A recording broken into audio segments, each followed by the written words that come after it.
ఆంధ్ర తెలంగాణలో తక్కువ ఫీజులతో high quality results ఇస్తున్న ఏకైక సంస్థ Tirumal IAS institute.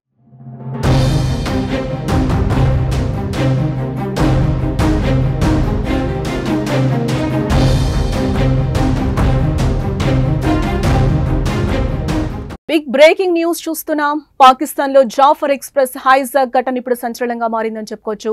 Jafar express నుంచి బందీలుగా అదుపులోకి తీసుకున్న 214 మంది సైనికులను హతమార్చినట్టుగా బలూచిస్తాన్ లిబరేషన్ ఆర్మీ ప్రకటించింది.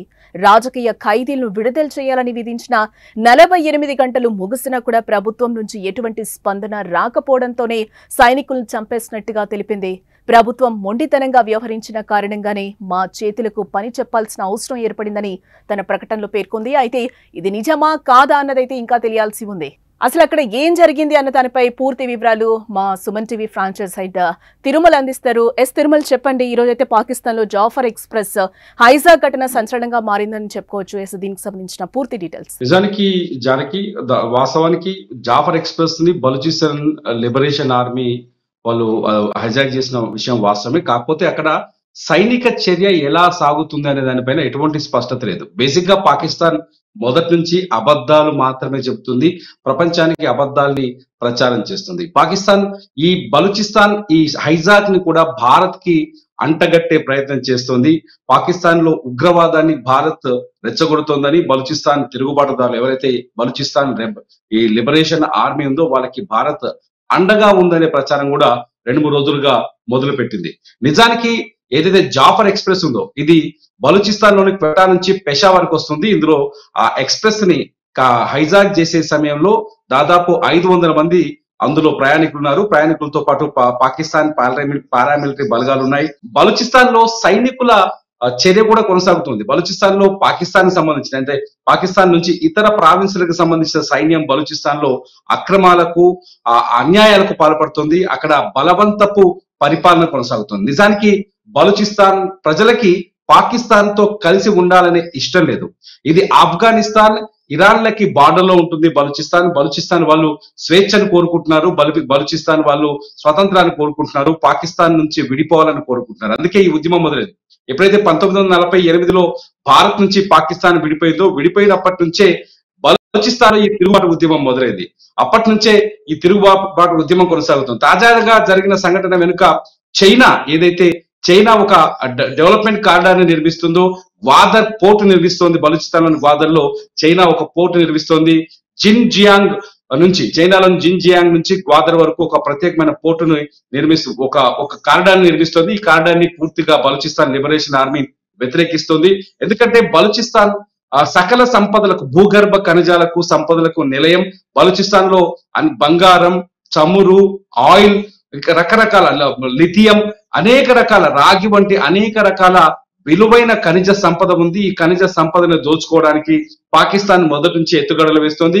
ఈ ఖనిజ సంపద పైన పాకిస్తాన్ బలహీనతను అడ్డం పెట్టుకొని చైనా కూడా ఇప్పుడు ఈ ఖనిజ సంపద పైన దృష్టి సారించింది. ఈ ఖనిజ సంపదని దోచుకోవడానికి బలూచిస్తాన్ లో గ్వాదర్ పోర్టును నిర్మిస్తోంది.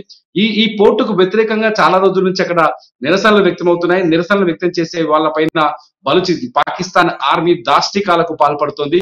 బలూచిస్తాన్ లో మహిళల్ని నిర్బంధించి అఘాయిత్యాలకు, అత్యాచారాలకు పాల్పడుతున్న సంఘటనలు కూడా ప్రతిసారి మనం న్యూస్ లో చూస్తూనే ఉన్నాం, ఫాలో అవుతున్నాం. తాజాగా జరిగిన ఈ జాఫర్ ఎక్స్ప్రెస్ హైజాక్ వెనుక ఈ చైనాకి వ్యతిరేకంగా ఎవరైతే రాజకీయంగా పోరాటం చేస్తున్నారో అటువంటి ఖైదీలని పాకిస్తాన్ ఆర్మీ అన్యాయంగా అరెస్ట్ చేసింది. వాళ్ళని విడుదల చేయాలని 48 గంటల పాటు ఒక గడువు విధించింది బిఎల్ఎఫ్. సో బిఎల్ఎఫ్ డిమాండ్ ని పాకిస్తాన్ ఆర్మీ ఇంతవరకు దాన్ని పూర్తి చేయలేదు. దీన్ని పూర్తి చేయకపోగా పాకిస్తాన్ ఏం చెప్తోందంటే దాదాపు 180 మంది బలూచిస్తాన్ లిబరేషన్ ఆర్మీని చంపేశామని పాకిస్తాన్ ఎంపీ ఒకరు గతంలోనే ప్రకటించారు, ఒక 3 రోజుల క్రితం.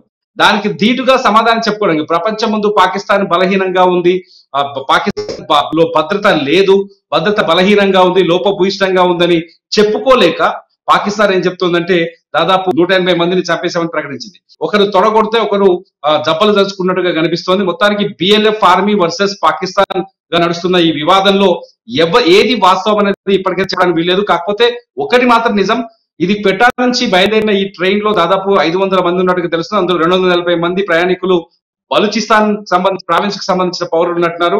వాళ్ళని విడుదల చేశామని బిఎల్ఎఫ్ మొదటి నుంచే ప్రకటించింది. ఇటు సైన్యం కూడా దాదాపు 108 మందిని రక్షించామని చెప్తోంది. ఎందుకంటే ట్రైన్ హైజాక్ అవడంతోనే సైనిక చర్య అయితే మొదలైంది.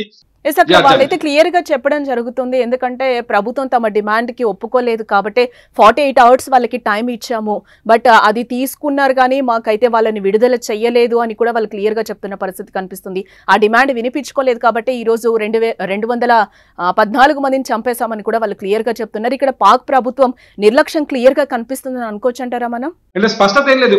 ఒకసారి ఏం కనిపిస్తుంది అంటే బందీలను హతమార్చామని బిఎల్ఎఫ్ చెప్తోంది, సైన్యాన్ని హతమార్చామని బిఎల్ఎఫ్ చెప్తోంది.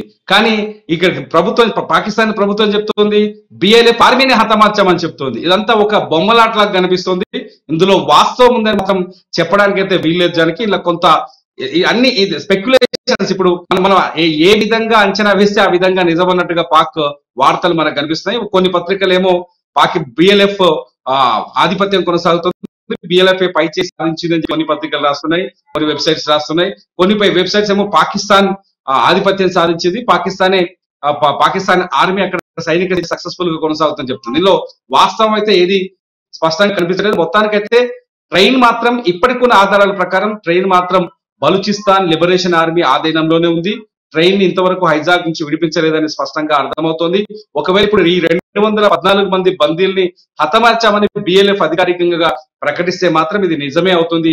ఇది ఒక ప్రపంచ వ్యాప్తంగా ఎవరు జీర్ణించుకోలేని మారణకాండ అవుతుంది. ఎందుకంటే ప్రభుత్వాల మధ్య వైరుధ్యాల్ని సామాన్య ప్రజల ద్వారా పగ తీర్చుకోవడం అనేది ఇది ఎవరు సహించలేనిది. అది పాకిస్తాన్ అయినా సరే, బలూచిస్తాన్ అయినా సరే, అమాయకుల ప్రాణాల్ని బలి తీసుకోవడం అనేది దుర్మార్గమైన చర్య అవుతుంది.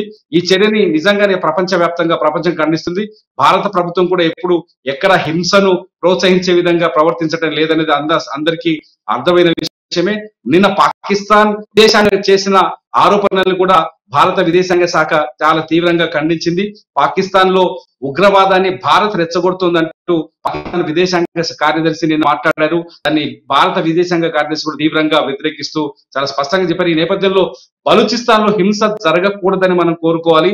బిఎల్ఎఫ్ ఆర్మీ ఒక ప్రాంతం విముక్తి కోసం, ఒక ప్రాంతం స్వతంత్రం కోసం పోరాడుతున్న ఏ విప్లవోద్యమమైన ఇంత స్థాయిలో అమాయకుల ప్రాణాలు తీసుకుందని మాత్రం ఎవరు ఊహించరు. బిఎల్ఎఫ్ అనేది కూడా బలూచిస్తాన్ విముక్తి కోసం పోరాటం చేస్తుంది. బలూచిస్తాన్ లో ఆ ప్రాంతాన్ని రక్షించుకోవడం కోసం, ఆ ప్రాంతంలో ఉన్న మానవ హక్కుల కోసం, ఆ ప్రాంతంలో ఉన్న ఖనిజ సంపద కోసం, ఆ ప్రాంతంలో ఉన్న ప్రజల కోసం ఉద్యమం చేస్తుంది బిఎల్ఎఫ్ ఇంత మూర్ఖంగా, ఇంత దారుణంగా ప్రవర్తిస్తుందైతే ఎవరు అంచనా వేయలేదు. బిఎల్ఎఫ్ ప్రకటించినట్టుగా ఎక్కడ అధికారిక అయితే ప్రకటన అయితే రాలేదు. కొన్ని పత్రికలు మాత్రమే ఈ వార్తల్ని రాస్తున్నాయి. కొన్ని వెబ్సైట్లలో మాత్రమే 214 మంది బందీలను హతం చేసినట్టుగా కొంత సమాచారం వస్తున్నాయి. కానీ పాకిస్తాన్ ఆర్మీ కూడా చెప్తుంది మేము బిఎల్ఎఫ్ పైన పై చేయి సాధిస్తున్నామని, బిఎల్ఎఫ్ నుంచి ట్రైన్ లో ఉన్న కొంతమందిని విడుదల చేయించగలిగామని చెప్పేసి. బలూచీలు చాలా స్పష్టంగా చెప్తున్నారు. బిఎల్ఎఫ్ ఆర్మీ చాలా స్పష్టంగా చెప్తుంది తమ డిమాండ్లు నెరవేర్చకపోతే తీవ్రమైన చర్యలకు పాల్పడాల్సి ఉంటుందని. సాధారణంగా ఇటువంటి విషయాల్లో ఒకేసారి ఇంత కఠినమైన నిర్ణయం అయితే ఏ ఉద్యమ సంస్థ తీసుకోలేదు, తీసుకుని కూడా ఒకవేళ తీసుకుంటే మాత్రం ఇది ప్రపంచ వ్యాప్తంగా కన్నీళ్లు పెట్టుకోవాల్సిన పెద్ద హింస అవుతుంది. ఈ హింసని ఎవరు సహించరు, దీన్ని అందరూ వ్యతిరేకిస్తారని నా ఉద్దేశం. జానకి. రైట్ తిరుమల, చూద్దాం. అది అధికారికంగా వచ్చే వరకు కూడా మనం వెయిట్ చేయాల్సిన అంశం. ఒకరి మీద ఒకరు చెప్పుకుంటున్నారు కాబట్టి ఏం జరుగుతుందని కూడా చూడాల్సిన అంశం. Thanks for the update Tirumala.